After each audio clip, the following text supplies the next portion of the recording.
Next Gen Cast starts now. All right, guys, welcome back to another episode. Hello. Welcome back to another special edition outdoor. Caesar. Yeah? I thought you said you had a perfect fucking intro. Okay, so here's the perfect intro. So you guys asked me earlier All right. about how do I feel about this new arcade, that has like these badass emulators and shit. And I was like, damn. So you guys finally crossed over. You two are used to be very pretty big film buffs. When I say that, You mean actual film? Like actual 35 film, millimeter 35 millimeter Yeah. film, until fucking digital fucking caught up and surpassed it. So instead of relying on consoles, emulating with consoles, you running off of that hardware, you came across some technology here where you're just, emulation is so good that you're kind of saying like, fuck consoles. Let me kind of go into the three different aspects of like where the arcade market is at right now. Okay. So there's the idea of like the complete purist that will only buy like an arcade board, actual hardware with all the fucking JAMA harnesses and all the IO boards. And like you need all this specific hardware for that arcade. And hold on, Brian. Make sure you call it an arcade cabinet. An arcade. Okay, whatever. I think people freaking know what I'm talking about. Okay, so and then there's the FPGA market, where it's like a hardware emulation device, where you can basically program a chip, a specific type of chip, to mimic the exact circuitry of the original hardware. So whenever you run, the game, it's running as it's like as its original hardware. Like even the exact circuitry, all of the, the electricity is passing through the chip as if it were like the original hardware. So, the video output is exactly the same as the original, the latency. So the chip graphics, is acting. Yeah, there's nothing to be done whenever you're like, say you have like an emulator and it's like glitchy or something. Yeah. You have to go in and fix it through software. Right. But with this, you got textures, there's not going to be, there's not going to be any glitches because it's just exactly what the hardware was running. Like it's just literally the chip will physically change and rearrange its like circuitry, like depending on how you program it. So you reprogram these like these little like the circuitry of the chip, and it'll rearrange itself to actually mimic the actual hardware. So that's what an FPGA it'll mimic. does. It'll change to mimic the actual structure of the original arcade board, the circuitry of it. So like everything operates as it should, as if it were the original board itself. Okay, so it's basically perfect emulation. Yeah. So the chip will actually change, like behave as the arcade board. Yes, exactly. Behave is a good word. Yes. That's fucking nuts, dude. Yeah, so I do think that is the gold standard of like where we should be heading for like emulation, because it's just the exact same hardware. However, with software emulation, you have there is some latency issues, which not really even anymore, because like you can actually render games like up to 3 frames ahead, to where whenever you push the button, like it already has like a buffer that's like completely perfect. Like, it'll work for like 99.999% of people. Like they won't even tell the difference with the latency. There are still some like software glitches that happen in some games. It's not perfect. But for most people, it's absolutely perfect. Wait, so how is the latency mitigated? I mean, I think it's like I was saying before, like the emulator itself is able to render like ahead of like what is actually being displayed on the screen. So there's like is it similar to the? It's kind of like when you play a YouTube video, and it buffers the rest of the video like as you're watching it. Think about like a game that's constantly rendering like 3 frames ahead. Is it sort of is it anything related to like the true motion kind of? No, setting? not at all. Okay. Not at all. It's just literally the video processor is rendering 3 frames of like ahead of what's even being displayed on the screen. So whenever you input the button, like there's no difference like from what you're seeing. Like compared to what's like the original hardware. So it's basically you're able to. I mean, I'm not like super well versed in this, but like I just know that it basically does something where it kind of renders the game ahead, like the frames before they're actually being displayed on the screen. So whenever you push a button, it'll actually land on the exact frame that's being displayed. You know what I'm saying? Yeah. So it's just like bypassing a lot of like, it's making a shortcut where it'll display whatever you want whenever you input onto the controller or onto the button that you push. Yeah. So basically there's just the input lag, that whole thing has been kind of solved to some degree. Enough. Enough. Yeah. And here's the thing. So I'm like somewhat of a layman whenever it comes to these, emulators and just like really arcade, emulation in general. Mm-hmm. I mean, I'm relatively I'm obviously more well versed than like the average person, but Brian is, he's a little bit more like on the expert side. Mm-hmm. But so from my perspective, I wanted to like buy the actual boards of these games because I got tired of like basically, it's like shitty there were certain games that I really loved as a kid growing up and as a teenager and even in my 20s. Mm-hmm. Games like Tekken Tag Tournament, games like Virtual Fighter 4. I'm talking about arcade games that were like, arcade games that were like basically my favorite games growing up. Mortal Kombat 4. All these games are like insanely, for some reason or another, like hard to emulate software wise. Yeah. And then, so I bought a Tekken Tag arcade. I bought a Virtua Fighter 4 Naomi 2 board with, and we built an arcade around that. And I also bought, a Mortal Kombat 4 cabinet with the original board in it. So I'm like, up until like probably like a few weeks ago, I was just completely sold on like your first iteration of what we've been doing, which is just the purest. Yeah. And the thing is, it's funny because like whenever we, you and I went to Japan, Brian, like, like a month ago, you actually went on a sort of like quest to obtain some of these boards. Yeah. Yeah. And it was mainly just that's how it was going to be for the Virtua Fighter 2. It was going to be for that Virtua Fighter 2 cabinet. I was looking for a Virtua Fighter 2. We went to Osaka. There was an arcade board shop, just a small little shop on the second floor of a building. We traveled quite a bit, pretty far out of Osaka to get to this place. It was really awesome, but it was just a really small shop there that, this guy, he just runs the business himself and he has a bunch of arcade boards. He didn't have the one I was looking for, but if he did, I probably would have bought it. Yeah, of course.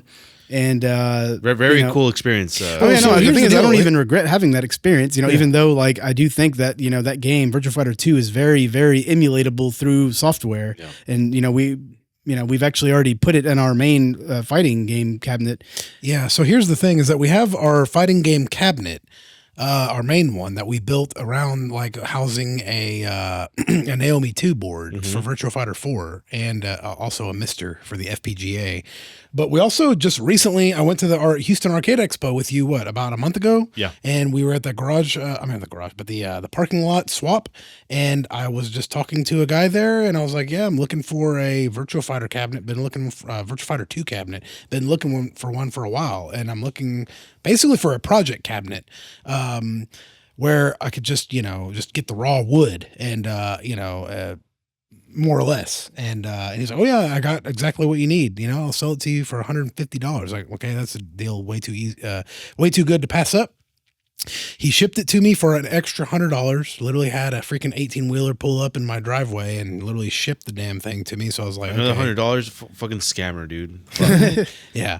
And so it came with everything I wanted, which was the wood. And then it came with it has the light fixture still in it for the marquee, has the control panel, it has the freaking bezel, for the monitor, and it has the coin door slot, has everything I want. It's not just the wood, but like it has everything that you'd need. So, We were wanting to put an original a Virtual Fighter 2 arcade board in the actual cabinet. So here's the thing: is that going down the purist route? Yeah, we were going to go the purist route. Now, here's the thing: if I was actually to like sell this thing on the market, I probably would still buy a Virtual Fighter 2 board just to put in it to sell it For the novelty sake of it being like an original reconstruction.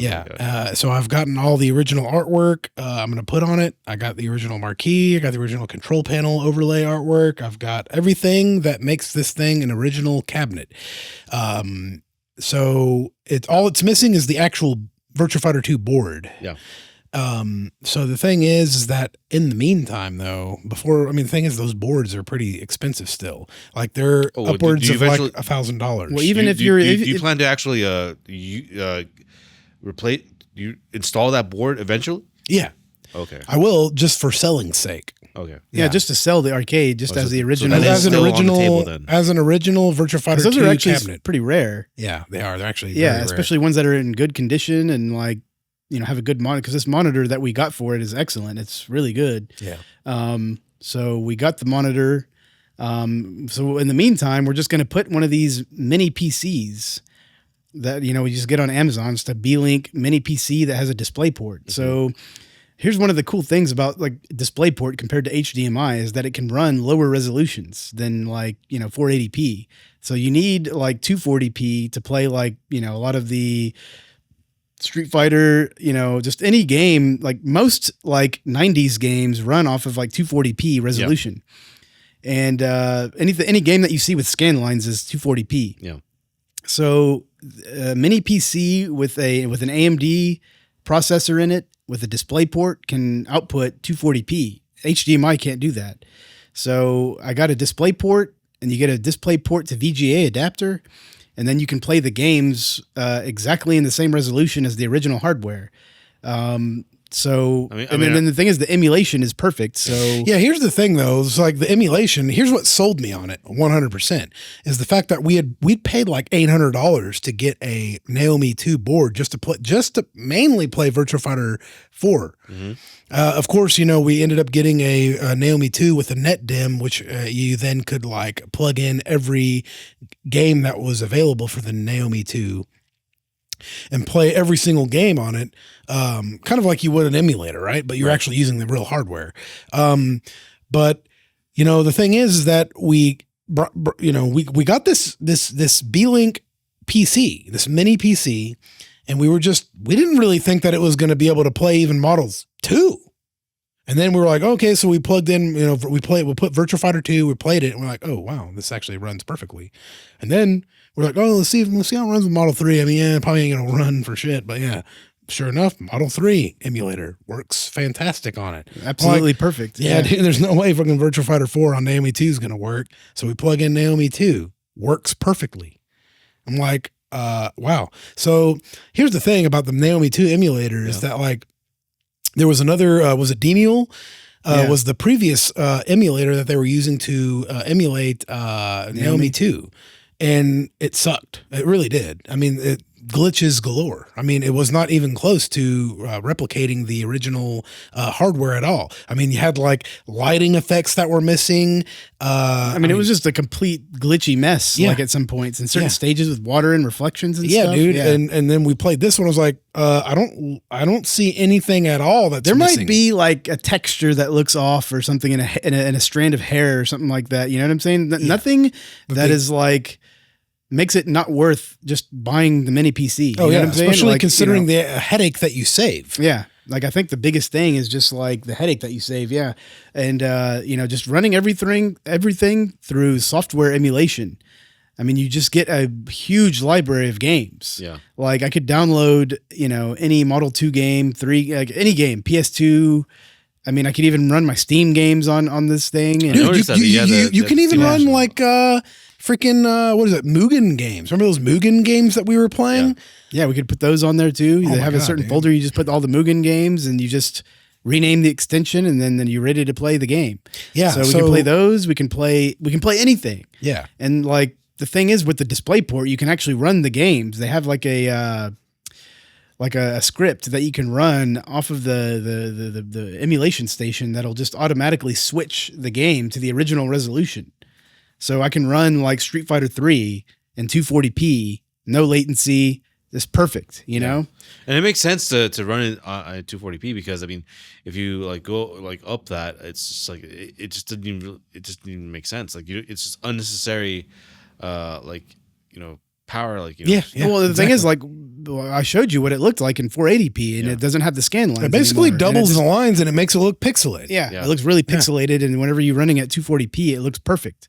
Like that's what the artwork was designed to be rendered at. Yeah, it's 240p. And it's interesting because like I saw these videos on social media where like you see these games being running on like on emulation or just like newer platforms, and you see this they just look like very very pixelated, and you in a way you sort of accept that and think like, oh yeah, they were really pixelated back then. But then you take into account these like these added filters where they mimic the effects of like of a 480p or 240p monitor or TV screen, and then you just see like, wow, they actually looks so much better. Ironically, it's almost like whenever you see a pixelated image and then you sort of like back away a little bit to where it just looks better. You see more detail, paradoxically. Yeah. And so like because of those scan lines, because of the RGB display. Yeah. It actually like dithers the original like just textures to where it's like you'll have like a very low.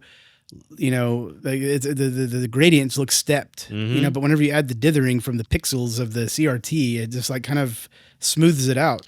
It doesn't blur it. It just smooths it out in a natural way. You see the actual intent. Behind the actual art. Yeah. And it looks great. And I think that you can actually tell that that's what the artist intended, how they intended you to see the artwork. So that's one of the things. Like whenever I found out that like you could do that with a mini PC with a display port, is just output the original resolutions. Yeah. And I have like a auto switching monitor that goes from like 15 kilohertz, 24 kilohertz, or 25 kilohertz, and then 31 kilohertz. Those are like the big, the main standards. Yeah, the standards of arcade resolutions, and it'll automatically switch between those. Yeah. And there's no reason for me to even have like original hardware in there anymore. What I would say is that like I do think that the Mr. FPGA, it's great. I probably will get another FPGA at some point in time, maybe in like the next 5 years or something like that. Whenever that's caught up to what we're able to do right now with software emulation. Yeah.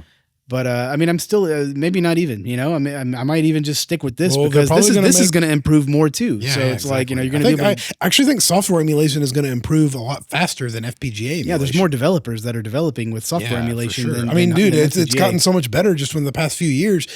I mean, I can remember a time. You think they might have gotten help from AI? Maybe. No, I don't know. I don't think so. No.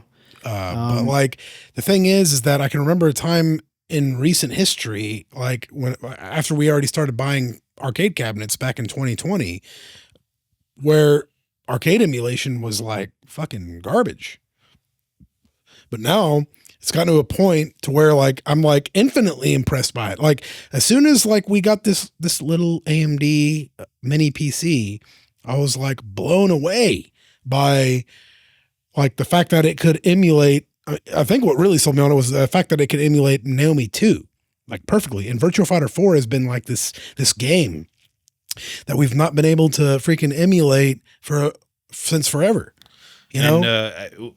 So is the emulation actually perfect, or did you no, it's not perfect. It's like 99.99% there. Like Brian said, there's probably like a texture or two in the hair. I think Akira's hair has like in certain stages, and maybe I've only noticed it in one stage where there's like, same here. And it's only during the intro, his intro. Yeah. Like in lay phase stage. No, and I noticed that like whenever you see the intros of the stages and then it cuts to the game, or it doesn't even cut, it does like a flash to white.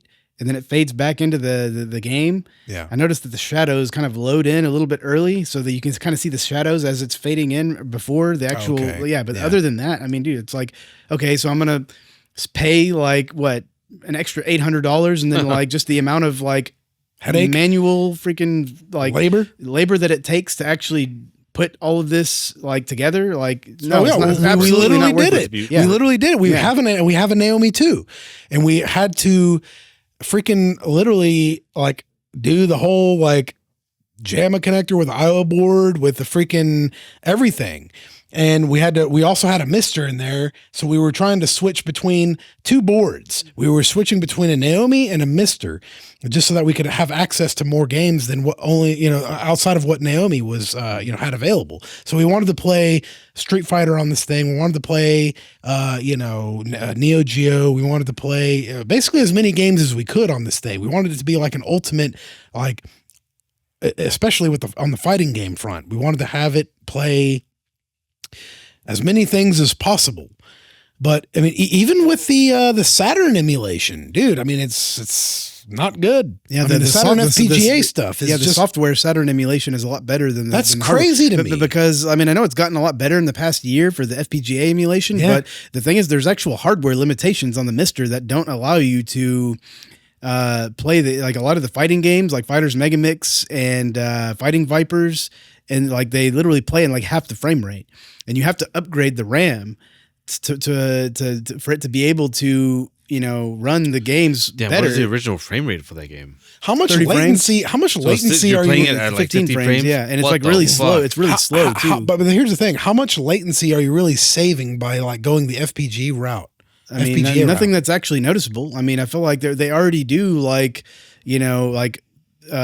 game competitions with software emulation. I know. So it's like, they already got the emulation down. I mean, it's not even like something that's really even that debatable at this point with the emulation. I mean, maybe like, I've run into a few issues with like the PS2 emulator, which I already know is a great emulator. I can obviously configure it to work perfect. I just got to figure out the right settings. Well, here's the thing. Yeah. Go on. Well, I was going to say that like, it's just really about like figuring out the right software settings that instead of me going in there and like changing wires and, soldering shit, like I feel like it's, are you using the amount of headache switchers? Yeah. Just like I have to build so much hardware to fill up the arcade, and just having everything done through software is so much easier, and it's just so much more accessible to access the settings, through software. I can just, log in to the actual PC with my other PC and change settings in there. You saw me do that earlier, right? How I went over to my other PC and I changed some settings, and then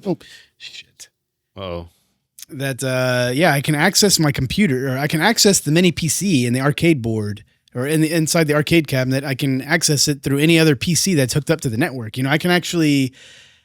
Well, here's the cool thing about it though, is I can with this software emulation, I can use either like NetPlay. There's another site that a lot of people go and they'll play games online, like arcade games online with software emulation. I can't remember the name of the site, but online, like a browser. Planet. Yeah, no. It's like a browser. Like you can just download, like you can play the games on a browser, and you can play like on Newgrounds. Yeah, and shit so I'll just literally be able to load up my game, and I can play people online. And then even whenever I loaded up Virtua Fighter 4, they have this thing called VFNet. And it's actually part of the Naomi 2 hardware where you could actually play other people online and stuff. So I can actually like straight up just play people online with this arcade cabinet that I built with this the mini PC. Jesus. Over Wi-Fi. The Wi-Fi is in it. It has like a 10 gig network port on it, so it's like super fast, like basically fiber like internet. Yeah, so we actually did like include a RJ45 port on the back of the arcade that we can actually just plug it in directly to our network. Yeah, and just play at 10 gig. Yeah, but I mean the Wi-Fi in it is actually really good too, so I could just play it through Wi-Fi as well. So I can play it online. I mean, here's the thing about software emulation is that you just have a vast library of games available.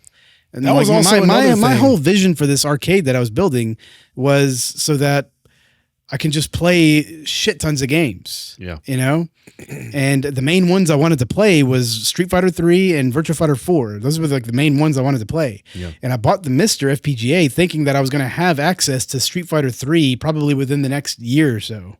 And it's already been over a year. And they still aren't even talking about Street Fighter 3. They're not even talking about the CPS 3. They haven't been talking about Model 1, which is Virtua Fighter 1. They haven't been talking about Model 2, which is Virtua Fighter 2, Model 3, which is Virtua Fighter 3, and then Naomi. Like they'll literally have to spend probably the next 5 to 10 years making these arcade cores. before I'm even able. The thing is, even Model 1 and 2, they have different variations of those boards that are like compatible with certain games. Like, there's a certain type of Model 2 board that's compatible with Virtua Fighter 2. And a certain type of board that's compatible with Virtua Fighter 3. So there's already like subsets of Model 3 and 2. Yeah. So And then so like they're a going version to one, have to, two, yeah, they're you know going to have what to I'm work on all those, like That's multiple different boards. That's obviously going to take a long. Yeah. Oh yeah, Very, very, very long time. Long time. So right now they're all focused on like mainly 80s games and shit. And I'm like, dude, they're focused on some early 90s games, early to mid 90s. So this project don't even- probably only appeals to like like probably boomers or something. Yeah. Yeah, Gen exactly. X and boomers and stuff. So, Yeah, so I mean, the thing is, they don't even have like fucking Mortal Kombat 1 working on this thing. They don't have. yeah, they don't have any of the Mortal Kombats. And the thing is, those boards are each like individual boards. Like you can't just like, okay, we got the Mortal Kombat board in there and we can just, do 1, 2, and 3. yeah, it's like Yeah. we can just have 1, 2, and 3 playable. No, they got to do the full FPGA like core. They And got to then- build that from scratch. And then with for 4, each game. and then with Mortal Kombat 4, they have to do a Zeus chip, and I think that was the only one that even ran on that board. yeah, no. So it's just like, dude, like they ain't no way that they're gonna have this done in any sort of efficient amount of time. So it's like, dude, software emulation is the only way to go with these things, especially now that they've got the lag situation kind of figured out. And the thing is, like, I because there's an arcade down here called the Game Preserve, Right. and they have something called the Jank machine over there. Jank And- machine. Yeah, You've it's played it. basically. It's huh? You've played it before. It's that candy cab that they have there where it has all the games loaded. Remember we played Street Fighter 3 over there? So I don't know exactly what Wait, a what, Game what Preserve? Yes. I don't know what operating system they have on that. They have a Jank- candy cab over there. Yes, a they Game It's have like a a- Preserve? newer candy cab with an LCD screen. It's probably like a I'm Tekken. not sure if I it's, went you've there played with it. you. it's probably Street like Fighter 3. a like You've a. played it It's probably like multiple a. times. It's probably like a Tekken 6 era candy cab. So it was one with a LCD panel. And anyway, so they rigged it up to have some sort of emulation on there. And the stupid thing is that this thing has like the worst lag. I mean, this is the problem with this has been my problem with and like I said, I'm kind of a layman to this thing, so I never really like researched like other emulators that have like lower or faster input lag. But like the thing is that we went to Best Buy, we played 1-Up arcades. I played the Mortal Kombat 2 1-Up arcade cabinet, and that thing had like the worst latency issues that I've ever freaking Really? experienced in my life. Yeah. The one-up cabinet had latency issues. Oh Yes, yes, it was terrible. big time. I mean, and then what's really stupid about that is that it's like literally like dedicated kind of like hardware. that they're, Well, like, making these things on. I remember. So it's like even assembling- that had terrible latency issues. Yeah, well, the thing is, I remember like I assembled it when I bought it for my dad. I bought a Galaga arcade, 1-Up cabinet. Well, here's the thing. I remember you said that your dad was better at the game back in the day, but the thing is, I bet that he Could have been actually, the input lag. yeah, I'm pretty sure it was the input lag. Yeah, because he was like doing really bad. Oh yeah, dude, I'm Whenever pretty you sure it were was the playing input lag, 100%. Because the thing is, with my 60-in-1 board that I bought for my Galaga cabinet here, I mean, I fired it up and I was like, yeah, this input lag is absolute garbage. Don't you have like a pocket like arcade? That Yeah, like that Galaga? thing is better, dude. Yeah, the little small, like fucking 1/25 What the scale, fuck? like yeah, That- and so we were able to go into the settings and Damn. fix it a little bit, put it on blast mode or whatever Yeah. it was. But like even then, there's still a little bit of input lag. So like software emulation has input lag issues, and then this jank machine over at the Game Preserve up here in the Woodlands was like really bad. Every game that we played on it was just like terrible. I mean, yeah, the control, they had a really good joystick and some good buttons on it, but like the input lag was just it just wasn't even. It's not even feasible, dude.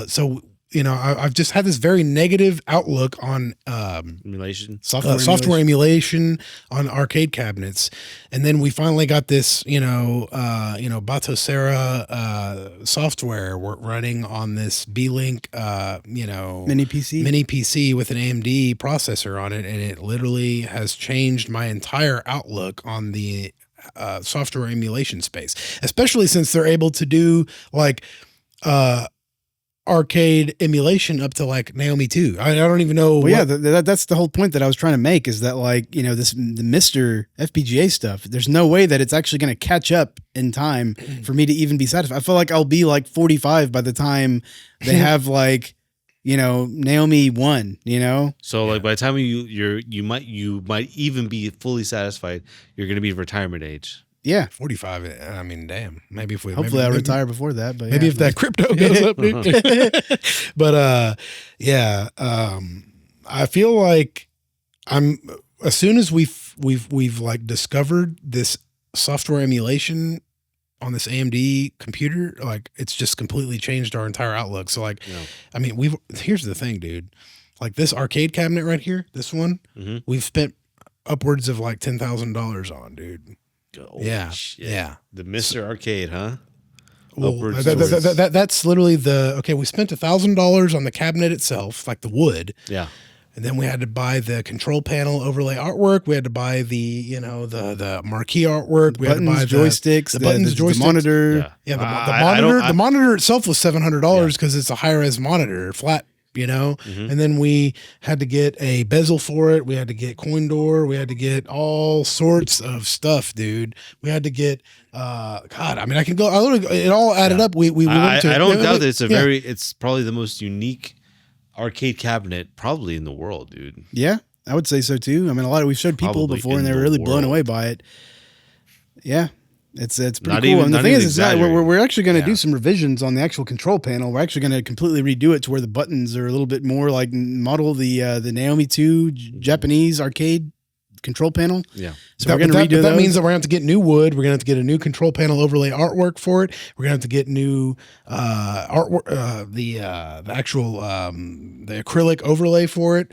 We're going to have to redo everything. But the thing is that the stuff that we had inside of it that was pretty expensive, which was the Naomi 2 board and the Mr. board, we can sell off now to recoup some of that cost. But yeah, dude, I mean, this whole thing has been like a really like expensive project over the past 2 years. And, a lot of Christmas bonuses fucking spent on this.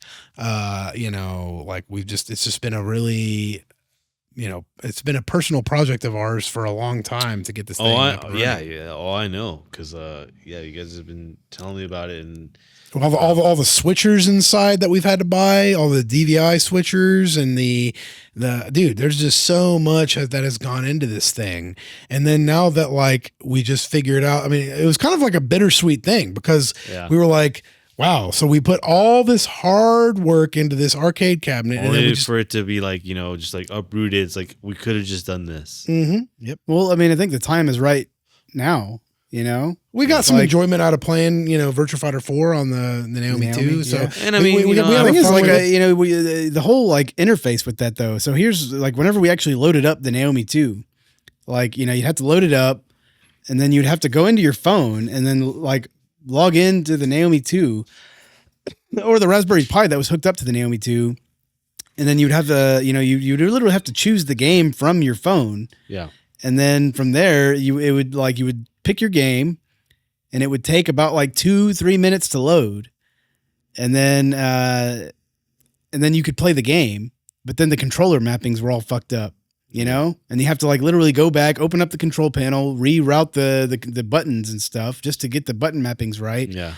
So, whenever it's software emulation, you don't have to worry. All you do is map your buttons for each game and it does it through software, You don't have to worry about like opening up your arcade every time you want to play a different game and like reroute the buttons and shit. So Wait, do you have to do that every single time you like bring up the game? Depending on what game you're playing, like if it's Virtua Fighter, say it was even with the Naomi 2, like if it's Virtua Fighter, if it's Street Fighter Alpha 3 Upper, if it's SNK versus Capcom or Capcom versus SNK, or if it's Samurai Showdown, all of them have different button mappings. Yeah. So you would have to like change the button mappings physically. You'd actually have to unplug the wire that connects this button and then connect it over here. You know what I'm saying? So you wouldn't be able to like save. No. No. Because here's the thing. But the software that does that isn't supported anymore. It's called OpenJVS, and it's like a massively like difficult project to do. So every single time you go to like a different game, you have to remap. Yeah. Damn, physically, you'd have to unplug the button and plug it into this one. God. So you can probably understand why like this whole software emulation thing has been like a godsend to us now that it's actually gotten to a point where it's where it's actually cheap to buy a mini PC that's able to handle the correct type of emulation that's necessary. And then, yeah, whenever we say cheap PC, this thing was probably what, $250? Like, yeah, $250 freaking dollars, dude. Like, wow, like. The amount of headache and the amount of money that we've spent on just like having like a cabinet that could like be a somewhat of a like multicade of sorts. Yeah. So unless you're like a Indiana Jones level fucking like this deserves to be in the museum, like this kind of person, like, yeah, you know, emulation isn't, you know, it's actually like a boon to y'all's enjoyment, to enjoying like games. Yeah, I just want to play the games that I wanted to play on it. You know, I can play Virtua Fighter 1, 2, 3, and 4. I can play Mortal Kombat 1, 2, 3, 4, Ultimate 3, hell, probably even like some of the newer Mortal Kombat. Well, you can games. Probably play like some of the ones that were on Xbox. Yeah, no, it's like what I'm Deception saying. and yeah. Deadly Alliance. Yeah. And, not that I don't really care about those, but we could play them. Yeah. We can play, God, what else? Virtua Fighter 4, Virtua Fighter 3, all those Model 3 games. I can play Street Fighter 3. Last Bronx. Yeah. We can play Fighting Vipers 1 and 2. We can play... I can play Sega Saturn games at a good frame rate. like Fighters Megamix. We can finally play Fighters Megamix, like, and it'll probably play way better than what we were playing on the FPGA. Probably up the resolution too. I know. I'm not even really that worried anymore about like playing the games in their original resolution. You know, I mean, you know, if I want to, I can play those games in the original resolution and it'll look great. But like at the same time, it's like it's probably going to look way better if I run it off of software emulation. Yeah. You know. Yeah. So I'm not even really that worried about it.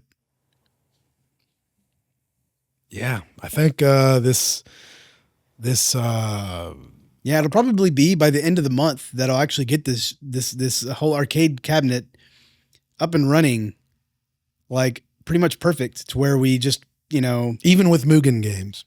Yeah, Mugen games. Wow. I mean, just whatever you want to play, you know. Just God, that's awesome. We can play Balls 3D finally on arcade. We can play the 3DO version. Wow, dude. Yeah. Balls 3D O. Yeah. Wow. That's awesome. Yeah. And we can just go and play like other freaking emulators perfectly too. Like I can play Steam games. So I can probably I'm like 100% sure I can load up Street Fighter 4, which was a huge freaking game in our 20s. Yeah. We were playing that in our 20s 100%. Yeah. And then we could probably play other PC games that are, you know, that are on there. There's some fighting games. I mean, could probably even Tatsunoko versus Capcom. I mean, I never really played that game. I know, but like it's a game that I always kind of wanted to play a little bit. Yeah, we can play the Capcom versus SNK, SNK versus Capcom. We can play like Capcom versus SNK 1 and 2.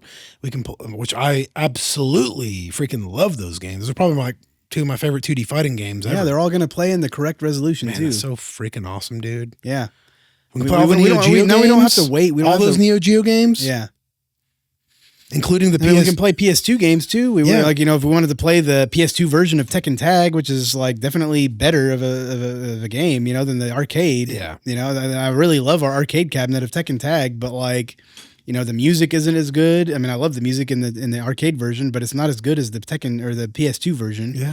We can play.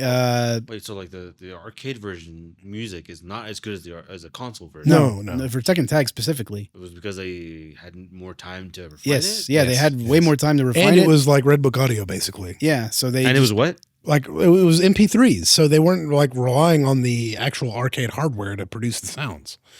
It almost seems like a paradox. Like, Not a machine that's literally dedicated to one game. Well, it's limited by the, you know. Yeah, there's only a specific amount of channels that you can have. Basically, it's more or less having to play it over MIDI.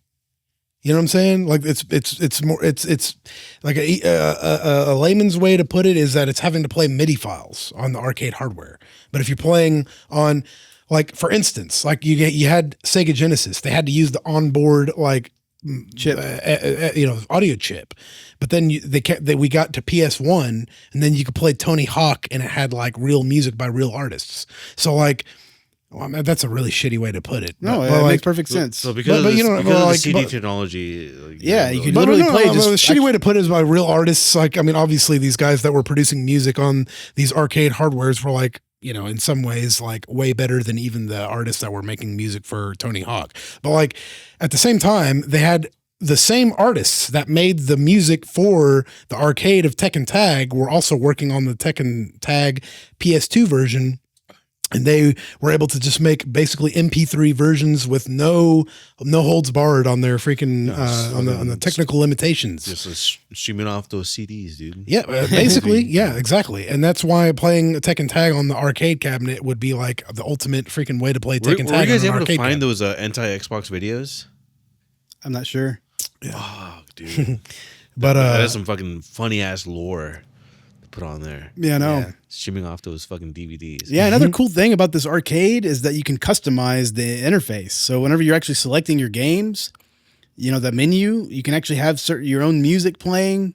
Mm-hmm. You can have your own graphics. Like, so we actually made a graphic for like Kennedy Bros Arcade or whatever. So whenever you load up a game, it'll just have Kennedy Bros like arcade splash screen on there and stuff. and I put on my own custom music. Yeah. Well, yeah. Did you guys put on your like actual music that you guys Mhm. like? Yeah, the Sega Genesis music that I wrote with the Yeah, with but the for Mega some reason I synthesis. noticed that whenever I load it in there and then I restart the PC, for some reason it deletes.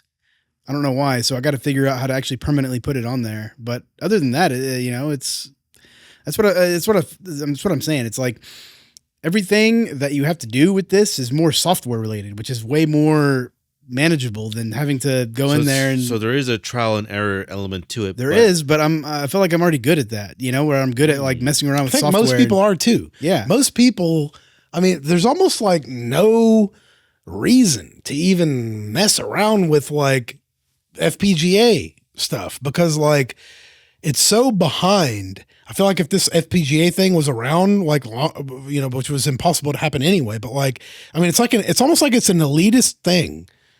It's like, oh yeah, if you want to play the games like, you know, 1 sub-millimeter freaking frame of latency better, then you're gonna have to play this, you know, to get this fucking this $1,000 you know version of what you're trying to do. You know what I'm saying? So- Compared to the Yeah, dude, it's just the frustrating benefit to deal with that shit. So the benefit of elevating yourself to that status is just straight up not worth it, huh? Not at all. Not at all, dude. I mean, the thing is now we can play like every single game that we ever wanted to play from the 70s all the way to like the mid 2000s and probably beyond, probably the late 2000s, because you can literally play Steam games on it. So we can literally load up Street Fighter 4 on here if we want. Dude, the thing is, this thing is meant. This is a you know, like kind of more or less a gaming mini PC. So it actually has an AMD GPU in it, and it's actually able to render new games using, you know, the latest technology. I mean, yeah, you sure, might have to you're run not- it in lower yeah, settings, you're but gonna have like, to run it in lower settings, but you can play newer games on it for sure. yeah, we could probably technically play Tekken 8 on this thing at low settings, So- right? Yeah, So- I'm pretty sure. So if somebody was like a, you know, just like a, not even casual gamer, somebody who's like really likes the game, somebody who, because, I mean, I would say that we're pretty perceptive when it comes to something being 1-to-1 or not.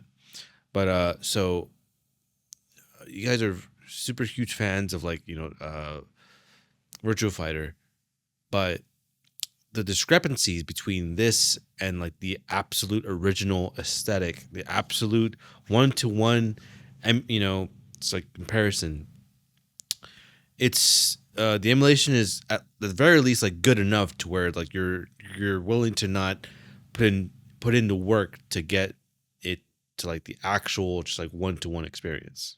I would say that like it depends on what emulator you're talking about, because I feel like Model 1 and 2 and 3 are already perfect. Mm-hmm. It's actually perfect. The only one that I would say is not perfect is like Naomi 2, Okay. where we're talking about like maybe some Virtua Fighter shadows and a 3 strand or of hair 4. that's off or something like that.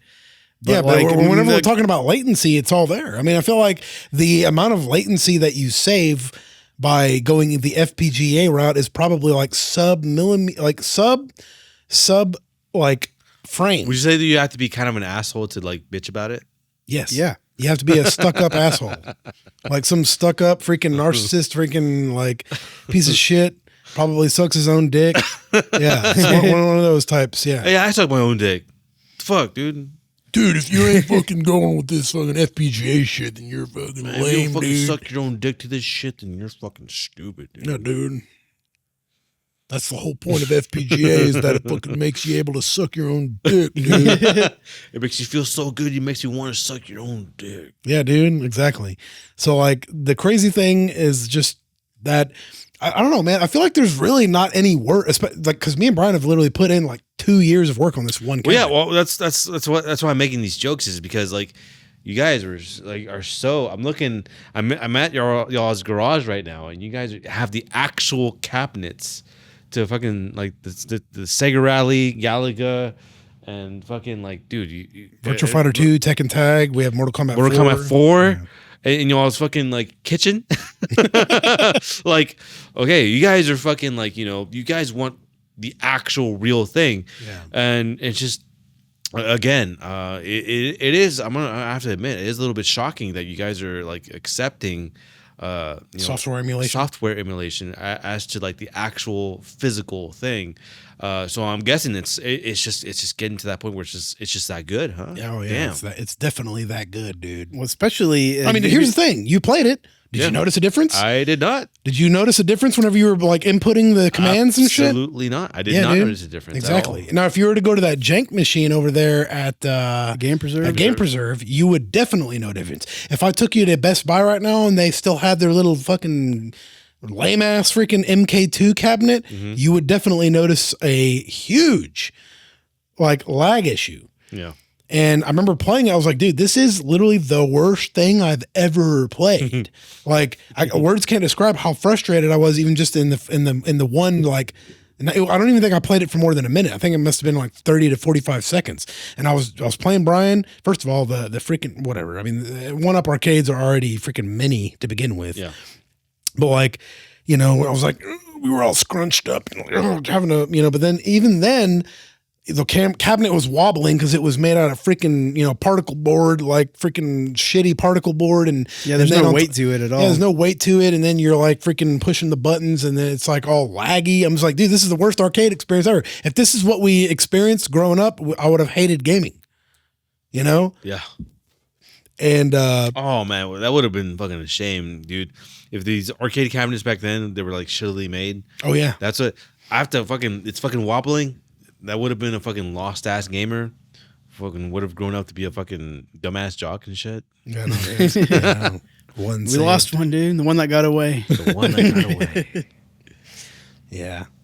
But yeah, it's just it's just still. I mean, it makes sense, but it's just the irony. The irony is fucking chef's kiss right now. Well, whenever you first brought up that point about me and Brian, like, kind of going through the same thing with film, like celluloid. Yeah. Because Brian and I have been like huge advocates of shooting on film. But the thing is, like, that was like probably about 7-8 years ago. Oh no, it's been a while. I mean, yeah. And the thing, because we used to be filmmakers and like legit filmmakers. No, man, don't sell yourself short. You are still a filmmaker, okay? I wouldn't say that at all. But the thing is that I still produce a lot of video, like for my job. Okay. I mean, I still use all those. That skill set that I gained. You have the filmmaker skill set to. Sure. Yeah. I would say so. But like, I it got to a point where I was like, you know what? Like, God, if I were to make a film now, I would absolutely shoot it digital.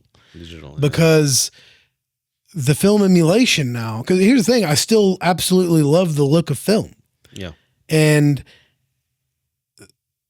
the thing is that the film emulation, especially with Dehancer, like this software that just like gives you like every freaking setting in the book that film offers, everything from grain halation to, like different stocks of film to grain to everything, like every like, I wouldn't even be surprised if now they even have like dust and freaking hair. But Well, like, yeah, I mean, the thing is, like, I'm Filter pretty that sure, how, like, has you know, that stuff, I've Yeah. kind And of cigarette I've burns and I've stuff? noticed that, like, even newer movies like Alien Romulus actually utilize that technology to emulate film, and it looks yeah. great. You know, Yeah. it doesn't look exactly like film in some ways, but like, I feel like it's pretty It, much it, like it takes the best indistinguishable. qualities that you're looking, Yeah. that you want from film, Yeah. and it puts it into your digital image, and Yeah. it looks amazing. The digital age is doing a good job of carrying the torch of like the aesthetic for like what made film like look good in the first place. Yeah. So I think it's very fascinating because I remember you guys told me about editing like digital, footage, where you had to, what was it called? Magic Bullet, where like it made the footage or the video. No, that was Film Convert. Well, Yeah. No, Magic Bullet was the first one. That was the one that it was kind of like a color filter you could put over the footage that made it look like, had the bleach bypass. It had like the, Diffusion. yeah, it made it look like film. Yeah. It actually did better in a lot of ways than even newer plugins. What was but that? Yeah. What was that film? The short film that you guys made with Chad Genesis Network. Genesis Network. Oh, Yeah. well, yeah. Where you actually applied this filter. And No, that was actually- Film Convert. Yeah. Film. Yeah, okay. Yeah. So Film Convert.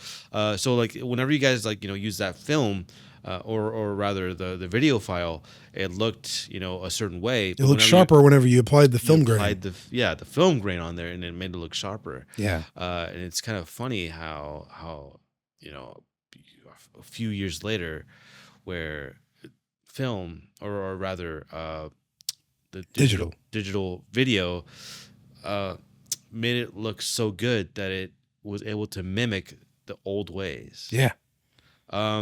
Because do you guys remember whenever I showed you guys what's it called, side by side? I think Keanu Yeah, you Reeves- showed us that. Yeah.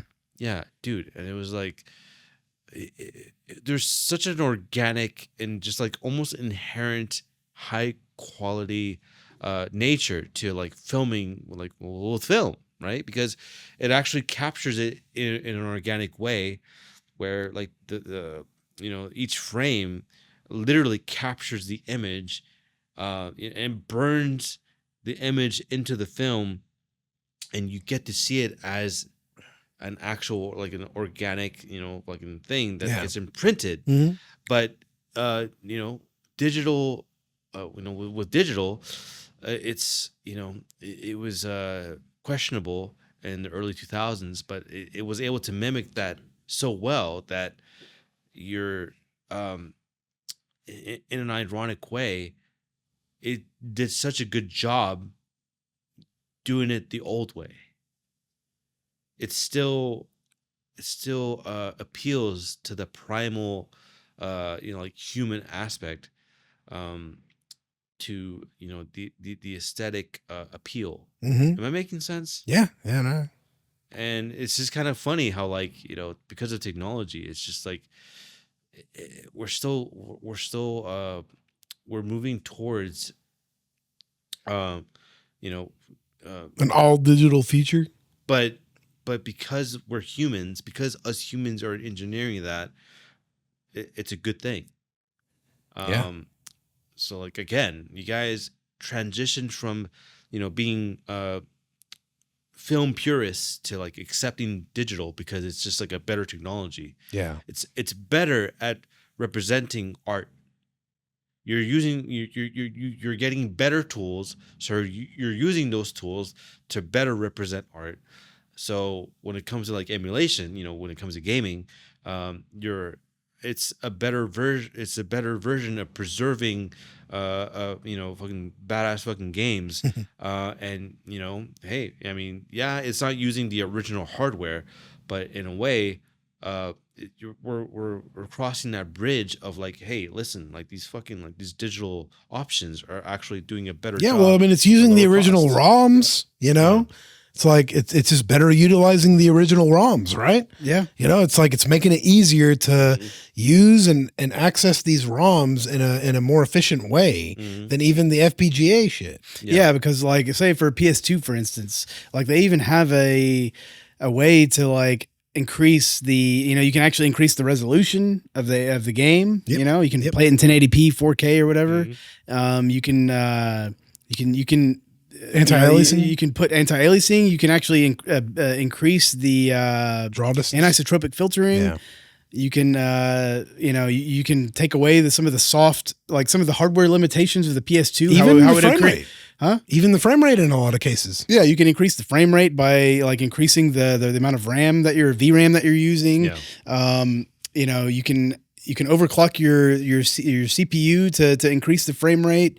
There's just so many things out there that are actually better about. I mean, dude, you can even do interpolation on a lot of these emulators. Yeah, I know. Like now. even say if there's a game like say Binary Domain for PS3, like whenever Good ass fucking game. Yeah, Underrated. Yeah, no, I think so, too. It's Underrated. It's an Oh my awesome God. game. Yeah.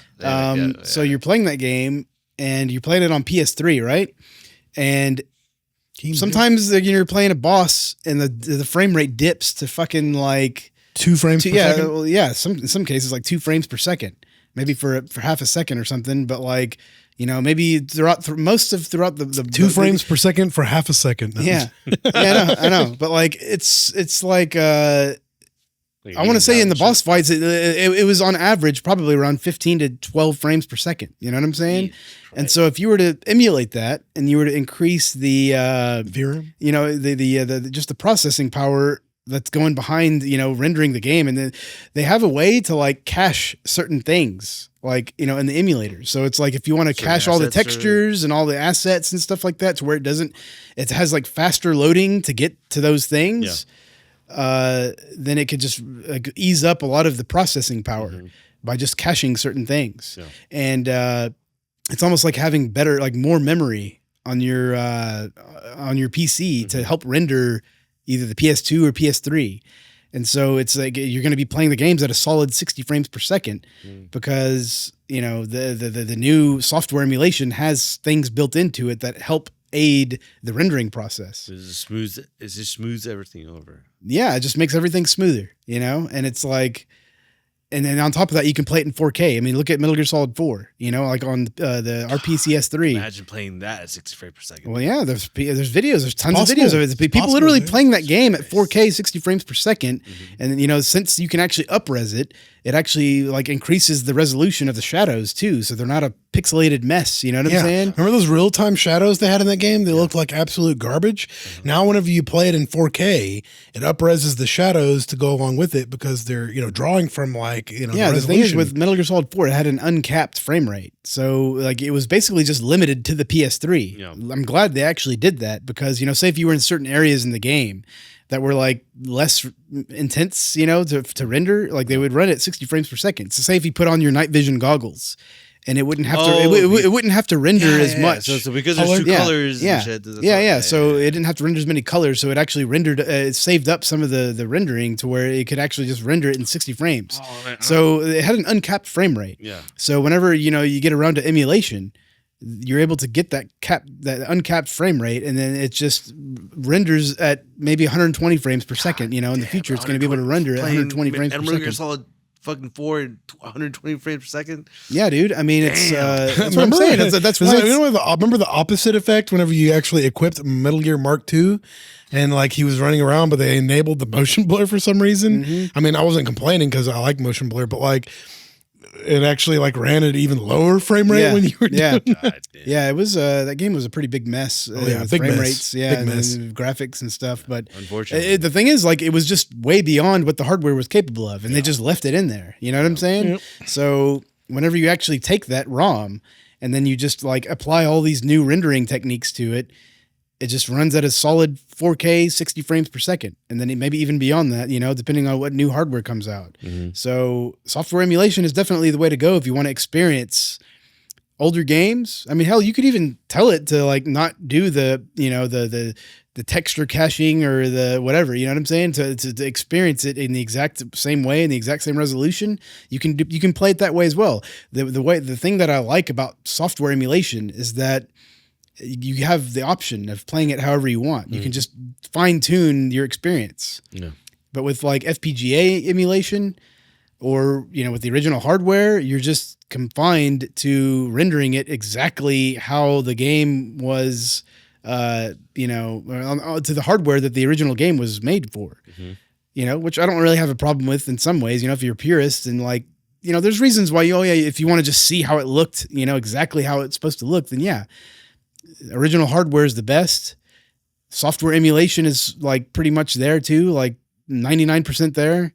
So, I mean, I don't really see the problem with, software emulation, especially whenever it's just able to render everything just exactly how you want it, you know? So that's why I think software emulation is just the best, it's like the input lag is literally just a few weeks ago, we would have been absolutely arguing against this.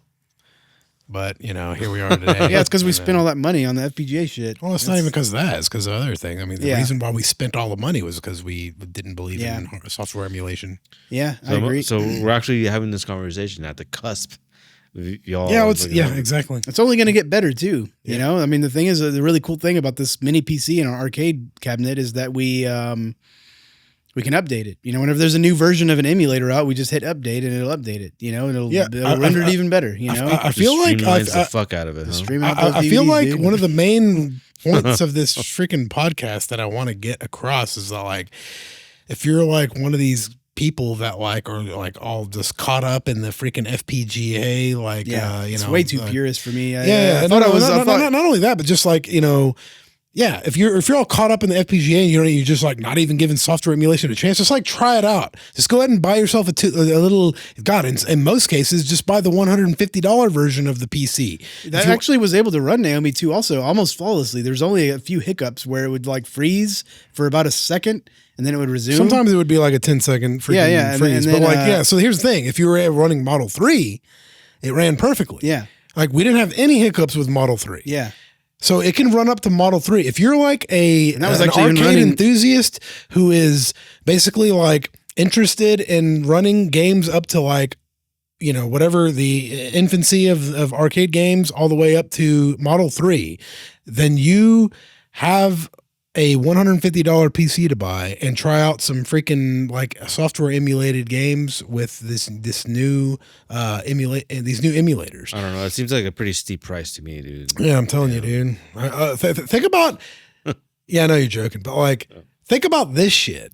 Think about like how much money you would pay to have all those boards.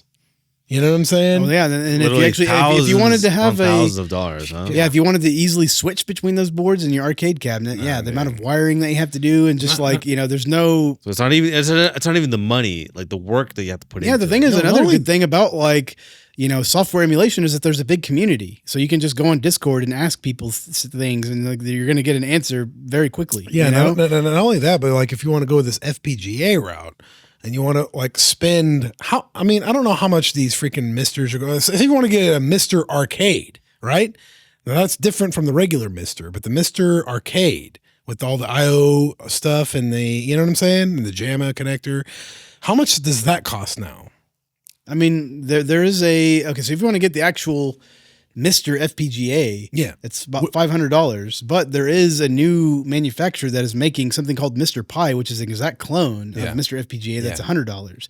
Good luck getting one because they sell out so fucking fast. That's another thing about this FPGA shit is it's like there's such a huge market for it that these things literally sell so fast. But here's the thing: is that the cores just aren't available. Yeah, no. You can't play Mortal Kombat 1. You can play some freaking like N64 games. Can't even play Mortal Kombat 1. Yeah, you can't on any of these, even the analog one, right? No. Well, you can play it on analog. Yeah. So what does analog go up to? With the price? With the cores. Mortal Kombat 1. That's really the only notable like ROM that they have that FPGA doesn't have. That's what I'm saying. So this is the same operation where we'd have to wait like decades before they get to what like Naomi 2. Okay. The thing is, I'm all about FPGA. Like I feel like it's awesome technology, especially like if you really want to fucking play the game as it was originally meant to be played. Mm-hmm. It's awesome. It's like perfect.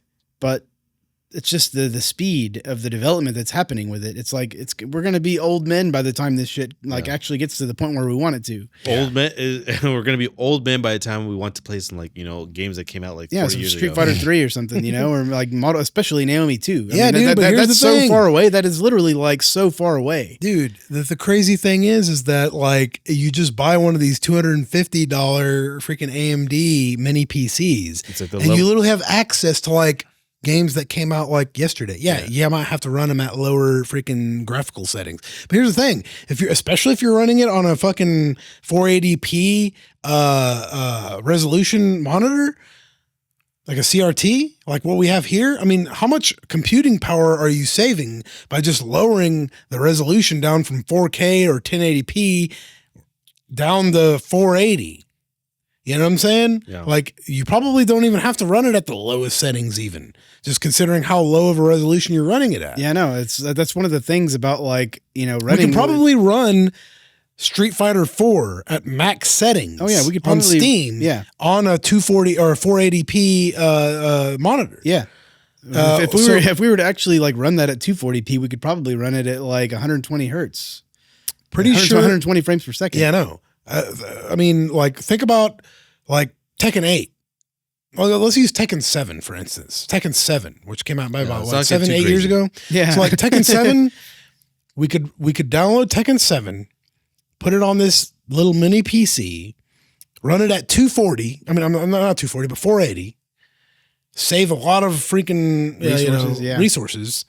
And we could probably run it at like somewhere in the middle, maybe mid settings. Tekken 7? Yeah. Probably. Yeah. I would say still low settings would be safe. Maybe low to run it perfectly. Yeah. Yeah. But like you're still playing Tekken 7 on a $250 system. That's like, running on your PC with like every other game known to mankind before that. Yeah, I know. I mean, the thing is, not even to mention that we could run PSP games too. We could run Tekken 5 Dark Resurrection, on the PSP emulator. Probably up-res that too. Yeah. Oh yeah, it'll definitely up-res that. Yeah. You can run. Yeah. I mean, the thing is, I do know that the PS3 emulator does use a lot of resources. Like that's a very difficult emulator to run even on new. Yeah. I mean, it's really difficult to run even emulation on that on a good PC. Mm-hmm. So it probably wouldn't run very well on the mini PC, but Which game are you talking about though? On PS3? It's just PS3. Oh, PS3. Yeah. I wouldn't run PS3 on there. It's way too exotic. Yeah. But like, it'll get there eventually though. That's the thing. Like they'll come out with a new mini PC like in 2 years that will be like, oh yeah, we're running RPS3 on this thing. Yeah. Full frame rate, full everything. Like, I wouldn't doubt it. I wouldn't even doubt it. I wouldn't doubt that like in just 2 or 3 years, they're able to like confine it down to where it's like running so efficiently to where it's able to run on something that's not RTX. You know what I'm saying? Yeah, for sure. I think so. I think they'll get it there. It's really just about like how these developers develop, there's like a new rendering. Seems like these developers are hard at work. Yeah, there's like different rendering pipelines that they use. There's one called OpenGL, which is the most popular one up until now, but there's also a new one called Vulkan that's like made for newer hardware. That's how new is Vulkan? I want to say a couple of years. I mean, maybe more, but like it's just becoming more and more utilized. Where it's like a lot of the like DuckStation utilizes Vulkan, and the PCSX2 utilizes it, and a lot of the Flycast uses it. I mean, it's like there's a lot of new rendering. That Model 3 emulator. Remember how we had to put it to new 3D? Yep, that's Vulkan. Oh, okay. So it's like basically just using the newest technology to render it. It's like basically made for lower end hardware. I wouldn't even say it's made for lower end hardware, but it's made to render more efficiently with newer hardware. Okay. Yeah. So that's what the Quake 3 is running on with these. And this renders way better, way faster. Vulkan. Yeah. But, a raven of sorts.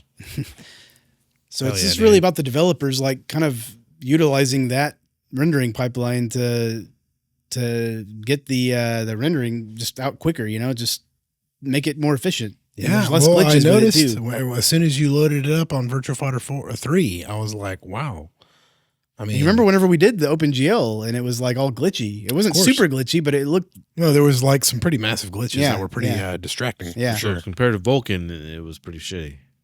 No, Vulcan was awesome. No, I'm saying compared to Vulkan. Yeah. Oh yeah. Exactly. Yeah. Some weird glitches. Yeah, some with weird OpenGL, glitches yeah. on. God, there's they were extremely distracting. And then we turned on that Vulcan. I was like, oh, okay, yeah. No No, problem. that was the thing. Like we turned it on, and that's what it was. So so if you buy the AMD version, it's just free reign on freaking Model 3. But if you buy that one version, that was $150. Yeah, that one is an Intel integrated graphics. That Yeah. one was not able to run Vulkan as well. No. Yeah. Yeah. Yeah. It was like running at a lower frame rate. Remember? Yeah, we had to lower. Remember whenever we tried to run the new 3D settings on Virtua Fighter 3, it actually like ran at way lower frame rate. Bless you. Yeah. But anyways, I think we've like talked about we've exhausted our freaking resources here, guys. You think? Yeah, we talked about a lot, but it was a good podcast. I feel like this discussion was actually pretty entertaining. Do you feel like you've been educated? No, I feel like if anything, I've just retreaded the same old ground. Damn it! Like I feel like I We already did knew it for everything you. you guys said. But we did it for you. Yeah, well, unfortunately, I already knew everything that you guys were saying. So, Well, we appreciate you guys tuning in again. It was a pleasure talking to y'all. Just basically putting a worm in your ear about software emulation and spreading the gospel of how awesome it is now, how much improvements have been made. So go out, buy your B-Link AMD. God, this sounds like a freaking advertisement. Like a now. sponsored I ad or guarantee you this is Sure. not a Well, sponsorship. We are completely independent from that bullshit. But like, I would say that this has kind of changed our lives, especially since we're spending like thousands of dollars on Yeah, and then also like arcade spending hardware. 2 years like fucking wiring this shit up. The only you know? reason we sound so like salesy about this stuff is because we spent thousands of dollars on either like purist hardware or FPGA hardware. Yeah, you guys Now we're trying out the software emulation route, and that's the reason why we're trying to like save you guys yeah, an insane amount of money. yeah, you're listening to actual converts right now. Yeah, Just recent converts, maybe within the past few weeks. Yeah. So everything seems to be going really well so far. So I think we'll just keep churning out the the setup of it. We're going to be trying to make it to where it's perfect, absolutely perfect. But there's all it's you have to go into the settings. You got to kind of know what you're doing with the settings of the emulators, but it's definitely way less of a headache than trying to wire up everything yourself. So, Once they figure it out, Brian is going to post a 1-to-1 step-by-step guide from point A to point Z PDF. Whenever he figures it out. He's gonna use dude, ChatGPT to make this. just if anybody has questions, just ask ChatGPT. Yeah, but we're here to help you make your dreamcade. So No, we're not. no, I'm just telling you. Like the whole point of this episode was like freaking. We're here to show you that we made a Dreamcade, and it's going to be up to you to do it by yourself. Yeah, but we're just giving you some guidelines on how. We're giving you some guidlines, aka we did it, and we're Good luck. happy. Good luck trying it yourself. Yeah, good luck making your arcade. No, I was joking, but all right, next Gen Cast out.